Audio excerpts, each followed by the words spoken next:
কি ব্যাপার, আজ সকলে এসে গেল, শুধু মন্ত্রীর দেখা নেই কেন? আমি তো আজ মন্ত্রী মশাইকে ওই বাজারে আড়তদারদের সঙ্গে কথা বলতে দেখেছি। মন্ত্রী আড়তদারদের সঙ্গে কি কথা বলছিল? সেটা তো বলতে পারবো না মহারাজ, আমাকে দেখেই তো সরে গেল। তার মানে সন্দেহজনক কিছু হবে বলে মনে হচ্ছে। আহ গোপাল, তোমার মনটা না দিন দিন কেমন সন্দেহ বাতিক হয়ে যাচ্ছে। আমি সন্দেহবাতিক মহারাজ, অনেক ঘা খেয়ে আপনার শিক্ষা না হলেও আমার কিন্তু হয়েছে। তাই মন্ত্রী মশাইয়ের চালচলনে ব্যাকাটেরা কিছু দেখলেই না মনের ভেতরটা কেমন কু গেয়ে ওঠে মহারাজ। তা তো গাইবেই।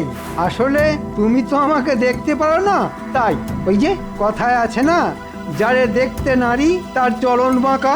মহারাজ, বাজারের আড়তদাররা আড়ত বাড়াতে চাইছে, তাই তাদের আরো কিছু জমি লাগবে, সেই নিয়েই তারা আমার সঙ্গে কথা বলছিল।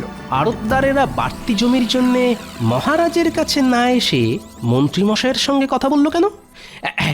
এটা খুব ভালো কথা মহারাজ। তাদের ব্যবসা বাড়লে রাজ্যের ভালো, আর আমাদের কোষাগারেও বাড়তি খাজনা আসবে। না না মহারাজ, বাড়তি খাজনা ওরা দিতে পারবে না। কেন বাড়তি খাজনা দিতে পারবে না কেন? না মানে এখন তো দিতে না পারলেও পরে ঠিক ওদের কাছ থেকে আদায় করে নেব। তা আড়তদাররা আড়ত বাড়াতে চাইছে কেন? আসলে এবছর তো প্রচুর ধান হয়েছে, সেই ফসল মজুত করে রাখতেই ওরা বাড়তি আড়ত তৈরি করতে চাইছে। ঠিক আছে, দিয়ে দেবো জমি, তবে শর্ত কিন্তু একটা। কি শর্ত মহারাজ? এবছর যখন অনেক ফসল হয়েছে তখন জিনিসপত্রের দাম বাড়ানো তো চলবেই না, উল্টে কমাতে হবে। খুব ভালো শর্ত মহারাজ, জিনিসপত্রের দাম কমে গেলে গরিব প্রজাদের খুব ভালো হবে। ভালো করাচ্ছি।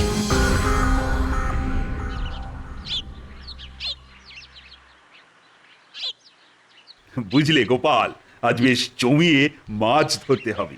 রানীকে আমি কথা দিয়ে এসেছি যে 2 সেরি ওজনের একটা রুই মাছ তাকে আমি উপহার দেব। কোনো চিন্তা করবেন না মহারাজ, যা চার বানিয়ে এনেছি না, দেখবেন চারের গন্ধে পুকুরের সব মাছ একেবারে আমাদের বড়শির মুখে চলে আসবে।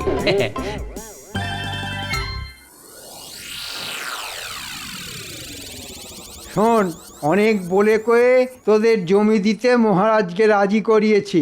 এখন তোদের কথা দিতে হবে যে আমি যা যা বলবো তোরা তাই তাই করবি।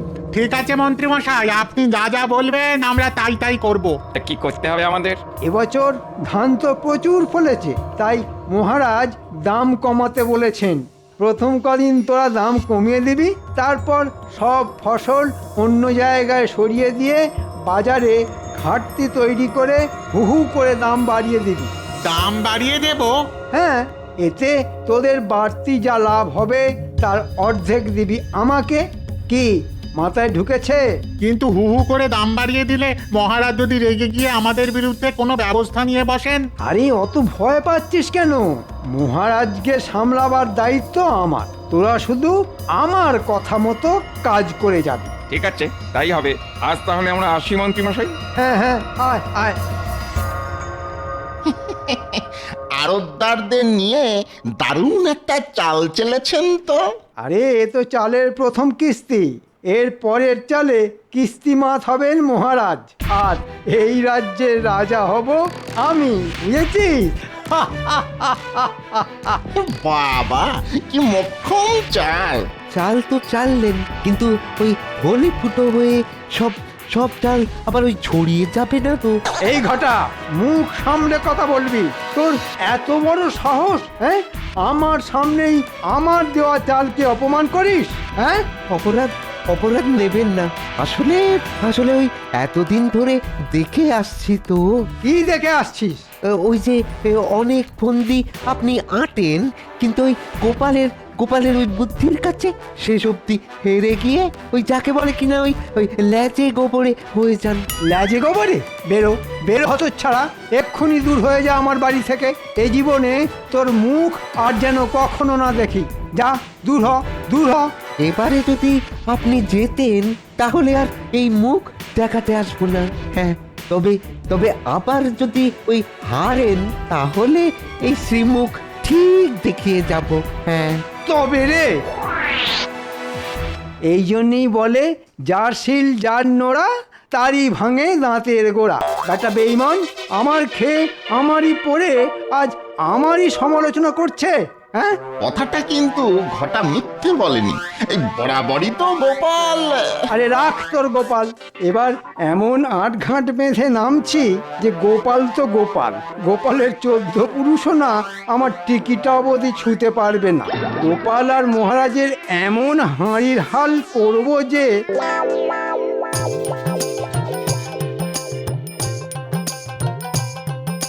কি গো গোপাল, আধ ঘন্টার উপর তো হয়ে গেল, একটা মাছও তো ধরা পড়লো না। সবুর করুন মহারাজ, সবুর করুন। মাছ ধরার প্রথম কথাটাই হলো ধৈর্য। মহারাজ নড়ছে নড়ছে, টেনে ডুবোতে গেলেই মারুন হ্যাঁচকা টান। লেগেছে লেগেছে, মুখে বড়শি লেগেছে। এবার এবার এবার আস্তে আস্তে আস্তে আস্তে সাবধানে টেনে টেনে তুলুন। বাবা, আরে এই গোপাল, এই কত বড় বাবা, ওজন মনে হয় 200 থেকে বেশি হবে। কিরকম চার মেখেছি বলুন। মহারাজ আপনি মাছ ধরছেন, খুব ভালো খুব ভালো।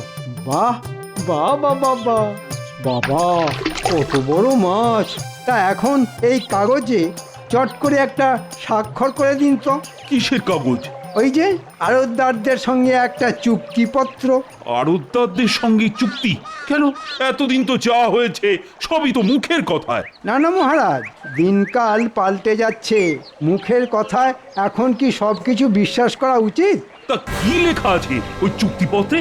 ওই যে এখন খাজনা দিতে না পারলেও 1 বছর পর থেকে খাজনা দিতে হবে, আর জিনিসপত্রের দাম কমাতে হবে।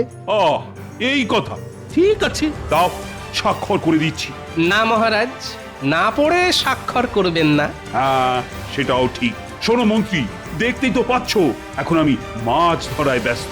কাল রাজসভায় চুক্তিপত্রটা নিয়ে এসো, আমি ভালো করে পড়েই না হয় স্বাক্ষর করে দেবো। কিন্তু ওরা তো আজকেই চাইছে, কারণ ওরা আজ যে নতুন আড়তের ভিত পুজো করতে চায়। তা আজ ভিত পুজো হোক, কালই না হয় হবে চুক্তি। তুমি চুপ করো তো। কথা হচ্ছে রাজা মন্ত্রীর মধ্যে সামান্য ভাঁড় হয়ে মাঝখান থেকে আমাদের কথার মধ্যে ফুট কেটো না তো। দিন মহারাজ দিন, সইটা করে দিন। দেব? হ্যাঁ মহারাজ দিন।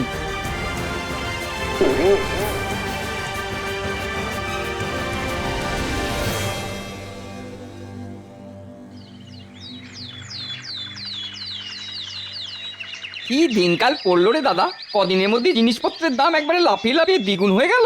আর একটা জিনিস লক্ষ্য করেছ, খুচরো বিক্রেতাদের কাছে তেমন জিনিসপত্র নেই। ওরা বলেছিল আড়তদাররা নাকি সব জিনিস আড়তবন্দি করে ফেলেছে। আমাদের রাজ্যে এমন একজন ভালো মহারাজ থাকতেও এত অনাচার। শোনো, সকলকে জড়ো করো, আজই মহারাজের কাছে গিয়ে কথাটা তার কানে তুলতে হবে। ওই দেখো গোপাল দাদা আসছে। চলো গোপাল দাদাকে সব কথা বলি। গোপাল দাদা, বাজার যাচ্ছ বুঝি? হ্যাঁ, তা তোমাদের বাজার হয়ে গেছে বুঝি? আর বাজারে আগুন লেগে গেছে গো গোপাল দাদা, আগুন! সব জিনিস একেবারে অগ্নিমূল্য। তাই নাকি? চলো তো দেখি।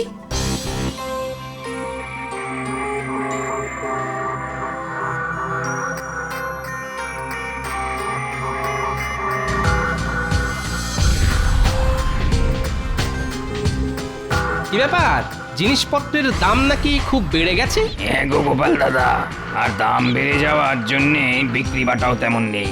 তা এবছর তো সব দিক দিয়েই ভালো ফলন হয়েছে, তাহলে দাম বাড়লো কেন? সেটা কি করে বলবো গোপাল দাদা, আসলে যতদূর শুনেছি তাতে আড়তদাররা সব জিনিস কিনে আড়তে মজুত করে ফেলেছে। সে কি? আর এর ফলে খুচরো বাজারে যোগান কম আর দাম দ্বিগুণ। না না না, এ তো একেবারেই ভালো কথা নয়। শোনো, তোমরা আজ রাজসভায় এসো, মহারাজ নিশ্চয়ই একটা ব্যবস্থা নেবেন।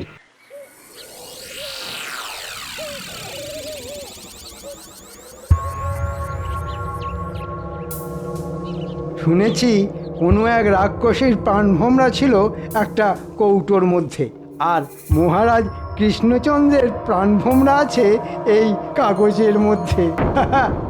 মহারাজ তুমি তো আর জানো না, না জেনে কোন কাগজে সই করেছো তুমি?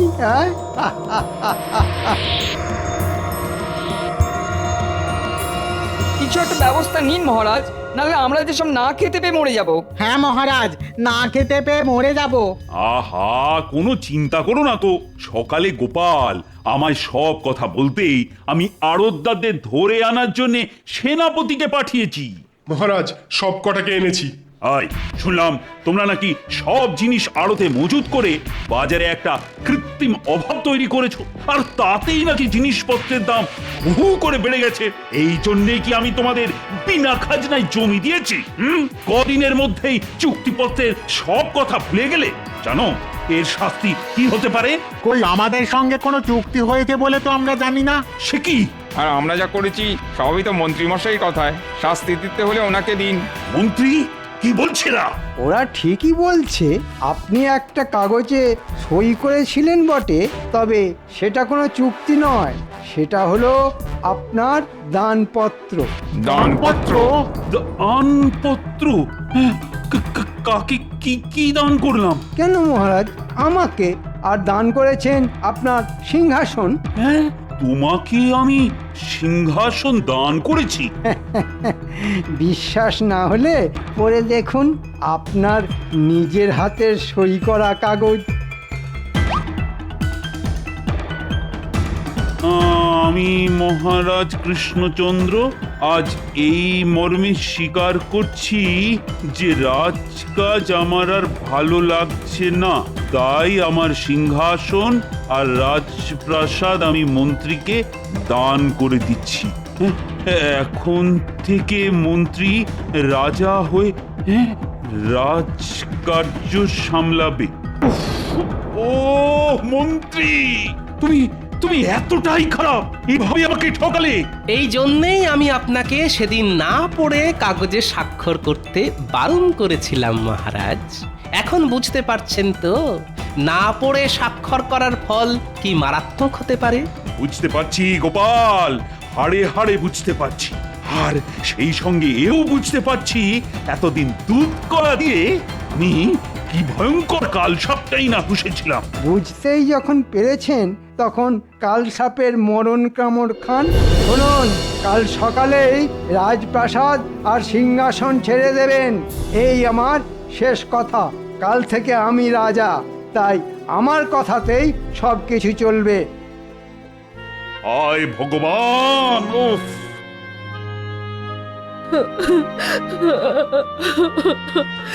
এখন এখন কোথায় যাবেন মহারাজ? জানি না কোন গাছতলায় গিয়ে আমাদের দাঁড়াতে হবে। রানী রানী আমায় ক্ষমা করে দাও। আমি মানছি যা কিছু হয়েছে সবই আমার নির্বুদ্ধিতার ফল। মহারাজ, শাস্ত্রে বলেছে গতস্য শোচনা নাস্তি। যা হয়ে গেছে তার জন্য বিলাপ না করে ভবিষ্যতে কি করা দরকার সেটাই ভাবতে হবে। কি আর ভাববে গোপাল, সবই তো শেষ হয়ে গেছে। কিন্তু শেষ থেকেও তো শুরু করা যায় মহারাজ। কিভাবে? আমি কথা দিচ্ছি 3 দিনের মধ্যে ওই কুচক্রী মন্ত্রীকে সিংহাসন থেকে উৎখাত করে সেই সিংহাসন আপনাকেই ফিরিয়ে দেব আমি। পারবে গোপাল? আপনার আশীর্বাদে আমি সব পারবো রানীমা।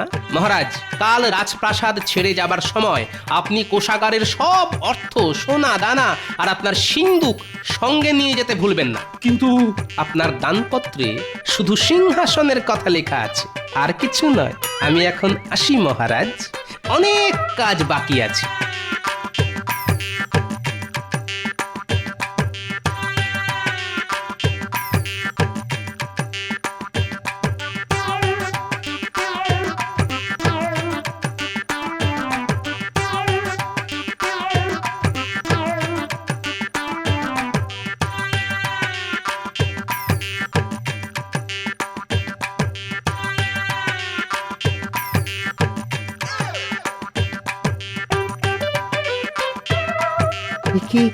কি শুনছি গোপাল দাদা?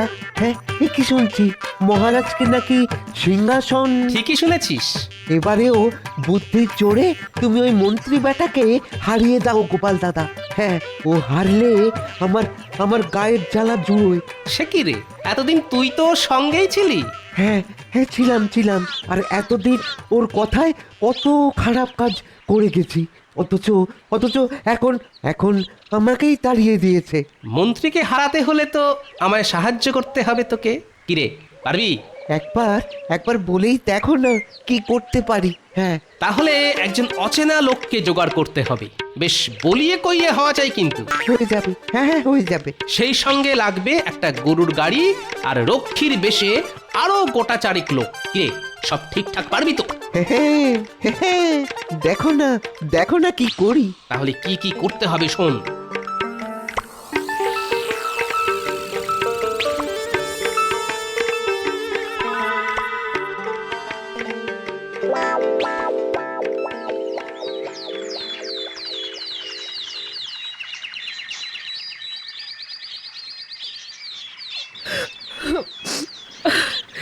একদিন রানী হয়ে এই প্রাসাদে পা রেখেছিলাম, আজ ভিখারিনী হয়ে চলে যেতে হচ্ছে।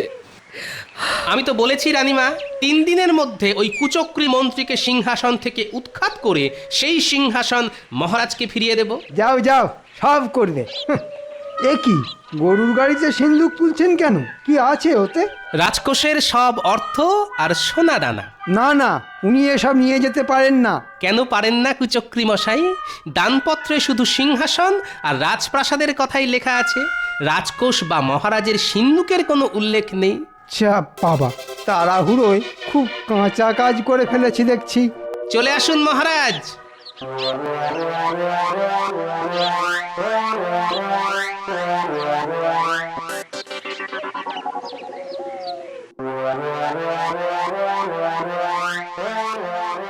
শোনো সবাই, এখন থেকে আমি রাজা, তাই আমার কথাতেই এ রাজ্যের সব কিছু চলবে। শোনো, আজ থেকে সকলের বেতন অর্ধেক করে দিলাম। বেতন অর্ধেক? হ্যাঁ, অর্ধেক। যাদের পোষাবে তারা থাকবে, আর যাদের পোষাবে না তারা চলে যাবে। একই বলা নেই কওয়া নেই, হুট করে রাজসভায় ঢুকে পড়লে যে। ঢুকে না পড়ে কি করব? বাজারে জিনিসপত্র পাওয়া যাচ্ছে না, যেটুকু যা যাচ্ছে তার দাম 3 গুণ 4 গুণ হয়ে গেছে। সবে তো 3-4 গুণ, ভবিষ্যতে 5-6 গুণ হয়ে যেতে পারে। তাহলে আমরা খাবো কি? আমাদের সংসার চলবে কি করে? অত চলাচলির মধ্যে আমি নেই। মুদ্রা কথা, এ রাজ্যে থাকতে হলে চড়া দাম দিয়েই জিনিসপত্র কিনতে হবে। আর একটা কথা, এবার থেকে খাজনা কিন্তু দ্বিগুণ হয়ে যাবে। যে আমার বিরুদ্ধে কথা বলবে তার পরিণতি হবে কারাবাস। আমি মুর্শিদাবাদ থেকে আসছি। আমার পরিচয় হলো, আমি নবাবের নতুন দূত। নবাবের দূত? তা কি দরকারে এসেছো বলো? নবাব বলে পাঠিয়েছেন খাজনা বাবদ এক্ষুনি তার 5000 স্বর্ণ মুদ্রা প্রয়োজন। 5000 মোহর এক্ষুনি? তা কি করে সম্ভব? সম্ভব অসম্ভব তো আমি জানি না, আমি শুধু ওই 5000 স্বর্ণ মুদ্রা নিয়ে যাওয়ার জন্যে গরুর গাড়ি এনেছি। স্বর্ণ মুদ্রা পেলে ভালো, না পেলে নবাবের আদেশ মতো আমি আপনাকে বেঁধে নিয়ে যাব, সেখানেই হবে আপনার শাস্তি। ওরে বাবা, এখন কি করব? রাজকোষের সব অর্থ তো মহারাজ নিয়ে চলে গেছে। এত মোহর এখন জোগাড় করব কি করে? ঠিক আছে দূত, তুমি একটু অপেক্ষা করো, আমি দেখছি। কোনো মতেই নয়। ওরে হতভাগারা, খাজনা না পেলে নবাব কৃষ্ণনগর আক্রমণ করে এই রাজ্য কেড়ে নিতে পারেন। না না, এই মুহূর্তে এত মোহর আমাদের পক্ষে দেওয়া সম্ভব নয়। ওরে বাবা, তাহলে কি করবো এখন? ওরে বাবা, রাজা হওয়ার এ কি শাস্তি! এখন কি হবে? আরে ছাতার মাথা হবে আমার মাথা, আর তোর মুন্ডু। কি গোপাল দাদা, হ্যাঁ, কিরকম লেজে আগুন ধরিয়ে দিয়েছি বলো? বিলকুল। এবার দেখ না, ওই লেজের আগুনে কুচক্রী বেটা কেমন জ্বলে পুড়ে মরে। ওরে বাবা, ওরে বাবা, এখন এখন কি করি? হ্যাঁ, অতগুলো মোহর তো জোগাড় করা সম্ভব নয়। হ্যাঁ, এখন যেমন করেই হোক ওই দূতের হাতে কিছু গুঁজে দিয়ে ওকে আটকাতেই হবে। হ্যাঁ হ্যাঁ। ও ভাই দূত, একটু কাছে এসো না, কানে কানে একটা কথা বলি। বলুন। বলছিলাম কি, তোমাকে আমি কিছু অর্থ দিচ্ছি, ওটা নিয়ে যেমন করে হোক তুমি একটু সামলে দাও। হ্যাঁ, আমাকে ঘুষ নিতে বলছেন? চলুন চলুন, তাহলে এক্ষুনি আপনাকে বেঁধে নিয়ে যাই। ওরে বাবা, কি করবো রে? না না, পালাতে হবে। পালিয়ে কোথায় যাবেন কুচক্রী মশাই? ওই যে কথায় আছে না, পালাবার পথ নেই, জম আছে পিছে। আমায় আমায় ছেড়ে দাও গোপাল, আমি রাজা হতে চাই না। তাহলে ওই দানপত্রটা দিন।